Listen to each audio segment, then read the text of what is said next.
minha adolescência, eu procuro me conectar com esse lado, vamos deixar de uma forma bem fácil, espiritual. Uhum. Então eu passei por vários lugares, várias religiões e etc. E sempre tentando ver onde que eu poderia, de repente, entrar nessa sintonia para eu continuar com esse libido que você brincou aí, Uhum. mas que tem todo sentido. Aí eu percebi, quando eu comecei a entrar na todo o conhecimento da teosofia, que Blavatsky deixou, Helena Petrovna Blavatsky, que tem várias pessoas que seguiam ela, Mário Russo de Luna, que são pessoas assim fantásticas, Jiddu Krishnamurti, grande filósofo indiano, que todo mundo conhece.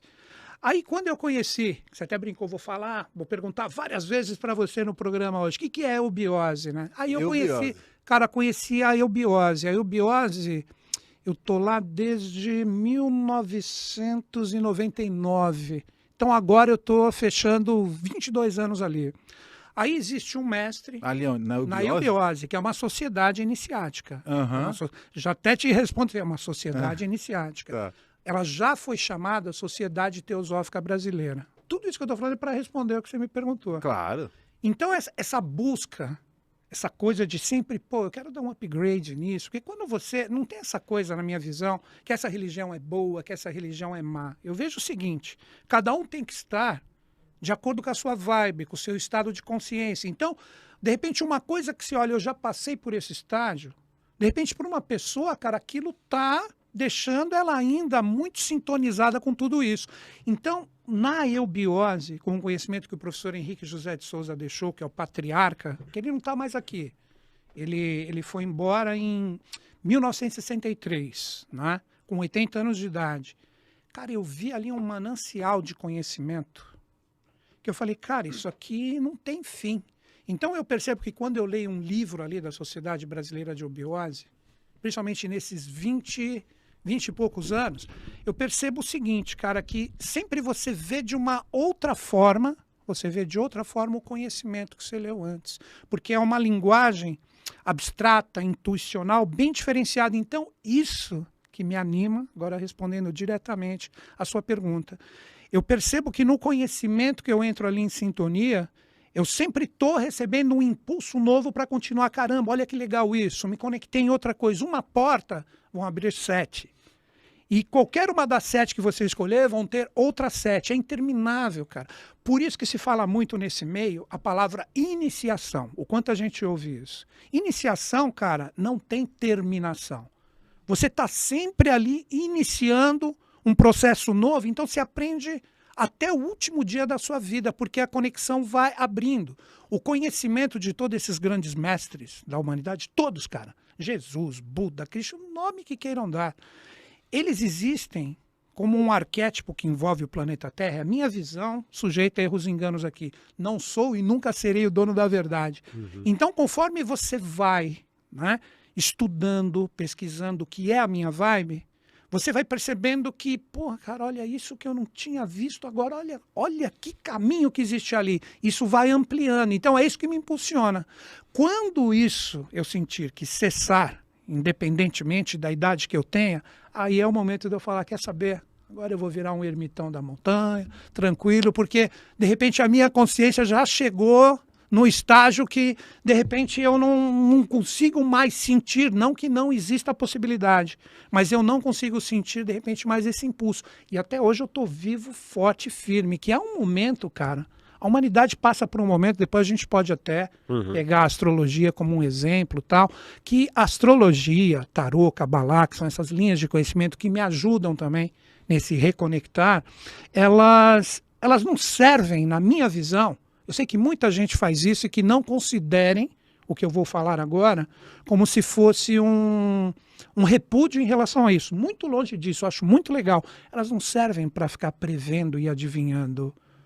Elas servem, cara, para conectar as pessoas a vibrações, como eu disse, que envolvem todo o planeta Terra. Elas têm que ter uma visão mais coletiva. E não aquela visão só voltada para o eu, tipo, vou ganhar dinheiro, vou casar. Pô, aquele astrólogo é ruim. Por que ele é ruim? Ah, porque ele não adivinhou nada.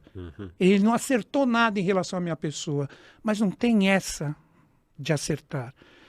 O mapa astrológico, um exemplo, pegando a astrologia, ele serve para falar, olha, cara, você tem esse tipo de energia, de repente você não está lidando bem com ela, por isso que você está, de repente, com uma situação no momento, na experiência, que não está legal. Então, a função do astrólogo é apontar o caminho para que a pessoa se reconecte com aquela energia e, com isso, ela começa a ter, de repente, pô, olha só, estava pisando na bola, tal, etc.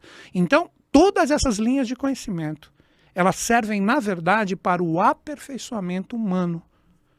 E existe, infelizmente, hoje em dia, que é uma coisa que eu luto, que essa é uma das forças que me locomovem. Deixar para as pessoas que a gente pode fazer, cara, com tudo que a gente pode conectar com essas linhas, você pode fazer o que você quiser. Porque a mesma energia que alimenta a luz é a mesma energia que alimenta a sombra. E só existe a sombra porque existe a luz. Isso está no próprio Star Wars, brincando um pouquinho, que a gente percebe ali na saga para quem conhece um pouquinho. Né? Então essas linhas de conhecimento é a mesma coisa. Às vezes, quando a gente pisa na bola numa experiência, vamos supor, você tem um relacionamento que não foi legal, você perde o dinheiro, tal, etc. O que acontece? Você fala, caramba, aí você fica frustrado. Essas linhas de conhecimento, na verdade, elas te auxiliam para te reconectar, para você ter aquela força, que é exatamente o que você me perguntou, para você voltar. Não é que vai adivinhar, tipo assim, porque é muito fácil, que vamos fazer uma brincadeira. Vocês colocaram o tema aqui, previsões 2023. É muito fácil eu chegar aqui, bancar o mestre, não, vai ser um ano que vai ser bom para todo mundo. Cara, que puta mentira que é essa, né, cara? Se você não mudar nada, 2023 vai ser igualzinho a 2022, velho. Como disse Einstein, como é que você pode ter resultados diferentes agindo da mesma forma? Então, o sentido da previsão real é justamente você demonstrar o tipo de energia que está presente, aí que entram essas linhas de conhecimento que eu gosto, você fala, cara, tá aí, ó, procura ver como você lida no seu dia a dia, na sua vida, porque não é você ficar só nesse lance intuitivo. A vida está aqui, cara, plano terreno. Então essas linhas, elas demonstram como você pode se adaptar em relação a isso e tocar a sua vida. Aí que vem esse lado espiritual que todos nós, seres humanos, temos. É que a gente esquece, como diz um aforismo iniciático, somos deuses, mas esquecemos. Porque o potencial de Deus está dentro de qualquer um. E não tem esse lance de religião, cor, forma, santo, isso e aquilo. Cara, são só nomes, nomenclaturas de uma mesma energia que é um poder que está dentro de cada um. Então, eu vejo essas linhas de conhecimento, e quando eu falo de previsões, vamos utilizar esse termo, é tipo assim, cara, eu vejo, de acordo com os meus estudos, pesquisas e tal, que esse tipo de energia vai estar presente, mas como cada um vai lidar com esse tipo de energia, é o livre-arbítrio de cada pessoa.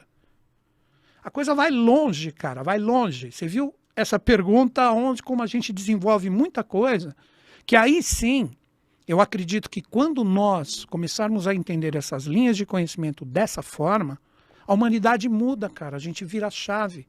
Tudo que é sofrimento, que é pura energia ainda, mal direcionada, ela pode se tornar com o tempo uma força que vai fazer com que todos nós transformemos isso em consciência e a humanidade vai ser feliz.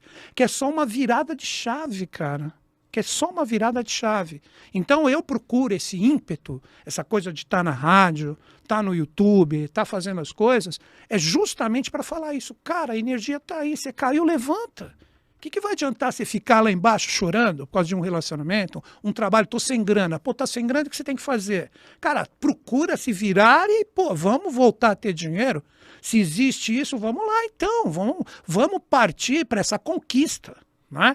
Então eu vejo, cara, e a gente vai conversar muito hoje, acredito, em relação a isso, as energias com essas linhas de conhecimento que estão presentes para cada um utilizar como seu próprio livre-arbítrio, sua força de vontade, direciona. Então é assim que eu vejo. Quer ver como eu vejo o livre-arbítrio? Estou falando demais? Ou... Não, vocês podem me cortar à vontade. Tá falando de menos. Então vamos lá. Livre-arbítrio, cara. Para mim, ele existe e não existe. Você pescou na minha cabeça que eu tava com isso. A evidência. Não tem nada disso, não. Não, porque eu lembro na última live, a gente vai voltar no livre-arbítrio. Na última live que você tava lá na Vibe, eu tava assistindo, ele começou a chamar você pelo meu nome. Ah, Teve você isso. tava Teve. na Aí eu tava lá Olha na que tela, loucura, daí ele falou, né? porra, mas eu tô falando o nome do Ale, ele deve estar aqui com a gente. Eu tava. Tava lá. Eu tava lá no astral. Daí ele falou, por que você não entrou pela porta? Porque eu estava no astral. Eu estava na minha casa. É que você pesca as coisas, você é paranormal, muita né? prática. Não, todo mundo é, né? Quem não É. é? Quem não é? Cada qual da sua forma. Aham. Cada qual da sua forma. Como que eu vejo o livre-arbítrio, cara? Que eu disse, ele existe e não existindo. É o seguinte, se você estuda, e a própria física quântica comprova isso hoje em dia, você tem nesse universo quântico da evolução um caminho a seguir, ou seja, aquele primeiro mineralzinho que Deus criou, a função desse mineralzinho, cara, é evoluir. Aí ele se torna o vegetal, o animal, o ser humano. Então, o livre-arbítrio, nesse sentido de que tudo que está aqui no processo evolutivo tem que entrar nesse universo que a gente chama de universo de luz, universo de consciência. Está na moda agora falar que vamos entrar na quinta dimensão e etc. Tal. Todo mundo vai ter que chegar nesse caminho. Então, o livre-arbítrio aí não existe. Mas aonde ele existe? Se você vai chegar desse ponto que estamos agora, para esse universo quântico de luz, que é a espiritualidade, que é Deus, não importa o nome, aí, se você vai caminhando consciente e tendo a alegria de viver as experiências de chegar adiante, cara, maravilha. Mas se você não quiser evoluir e seguir nisso, o seu livre-arbítrio vai fazer que você vai ser empurrado. Você vai lá dando cambalhota. Então, aí o livre-arbítrio existe. É aquele famoso ensinamento, Deus escreve certo por linhas tortas. Então tem gente que de repente vai numa direta, evolui mais numa reencarnação, de repente se conecta, entende os sinais do universo e vai seguindo, cada qual com o seu caminho. Por isso que eu falei que não tem religião boa, mas de repente um numa mesma religião, a pessoa evolui pra caramba. De repente tem um que estuda pra caramba e não evolui em nada. E não sou eu que vou julgar, a própria pessoa que tem que saber. Mas se a pessoa vai ficar nessas linhas tortas, sempre se queixando da vida e falando que está tudo errado, isso e aquilo, vai de cada um. Mas todo mundo é empurrado para esse jogo evolutivo, que aí o livre-arbítrio não existe, que esse propósito existencial que estamos vivendo agora vai fazer com que todo mundo um dia se torne um Deus. Isso é inevitável.